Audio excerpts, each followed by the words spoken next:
Hello, my brothers and sisters. This is a message from someone who's gone through a 4-year IVF journey with my lovely wife. And it's a difficult trip. And I think everyone needs as much information as possible. So we've been doing IVF abroad for 4 years. And I just wanted to throw in some nuggets of information about, what you should consider when going ahead. Now, there's kind of 5 things to really acknowledge, I feel, that are pretty fundamental. So it's the costs, it's the lifestyle disruption, how it affects your work, how you earn money. You've got the logistics, how do you organize it, time commitment, how much time do you need, and then also the one that perhaps isn't on everyone's radar, which is the kind of regulatory side of things, which countries are appropriate for your circumstances. So let's start off with the first one. So we did an IVF cycle in Prague, Czech Republic, and that suited our needs, great.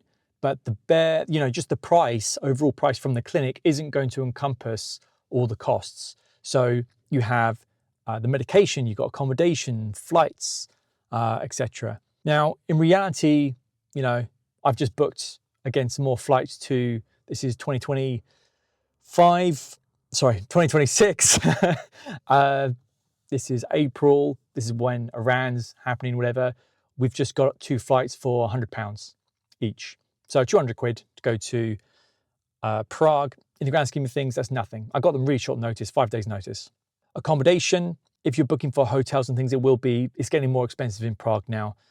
So you'll have to organize that, but that will be the priciest part of it. And then medication is like massively cheaper than the UK. UK, on one cycle, we paid £2,500 approximately. And we do dual stimulations, or have done dual stimulations in the past, which is basically 2 cycles. And the medication for that was around about €1,200. So, way cheaper. That's going to vary from country to country. Greece, Spain, Portugal, the Baltics, wherever you're looking to do it, things will vary. So you need to plan that out. If you need any help planning it out, my first piece of advice is check out our podcast, episode 7 and 8. It's all about how to choose and where to choose your clinic around the world. And that really brings us on to the next point, which is regulation. Now, a lot of people won't know this, but an example, Czech Republic, they don't do, as far as I know, they don't do same-sex IVF. If you go to Germany, they don't do donor eggs. If you go to Dubai, if you get divorced, they flush them down the toilet. If you get divorced, they just destroy them.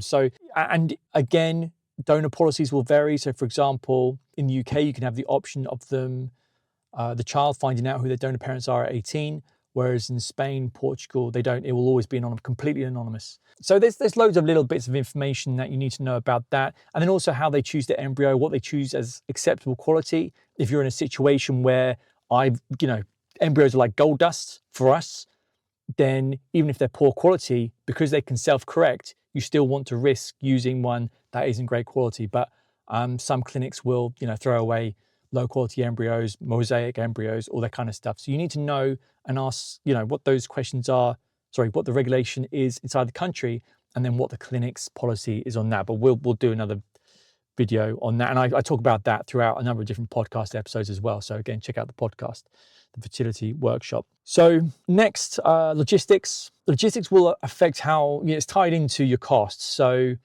if you want to lower your costs, you can do all your IVF consultations online. And I would always recommend speak to as many different doctors as possible, find one that you're happy with, and get second and third opinions and such. So you can do that online. You can do scans in your home country and then send them on to the country that you're doing IVF in. This is important because, that can cost, for example, in the UK, it costs a little bit to do those scans, but it means that you're spending less time in the country. So you don't have to stay there for 2 to 3 weeks. You can just, after doing these scans, purchasing the medicine, again, in the UK, that's going to be more expensive and than if you were doing it in Europe.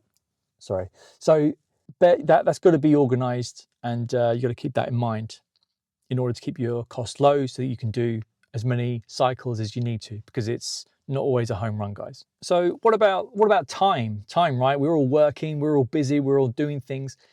Do you want to spend 2 to 3 weeks in another country? Can you get that time off work? Will they pay you to take that time off? Can you pay remotely? Do you need to take a sabbatical?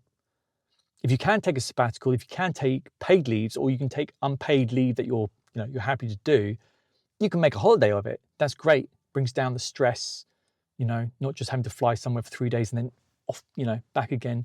You can use it as a bit of a bonding time with your partner and such.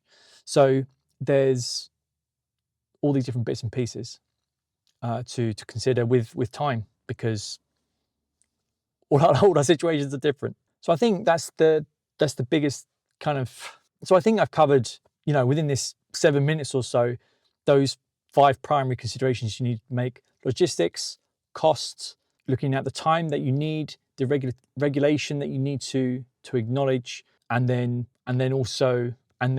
also your disruption to your work and how to bear that in mind. Of course, fertility is a team sport, but if only one of you can fly over to whichever country you choose to do your IVF in, that's always an option as well. But, I would always recommend people go as a couple, really. So that's everything. That's everything, guys. I wish you all the best of luck with doing IVF abroad. I hope it all goes well. If you've got any questions, drop some comments. I will get back to you. Give us a like if this has jogged a few ideas around your mind, and then also subscribe if you want more information like this. We are here to help, and we can appreciate the help from you guys as well. We want to grow this channel, and for a very small channel from humble beginnings, we could do with your help, so much appreciated. But for now, I wish you the best of luck, and I'll speak to you in the next videos.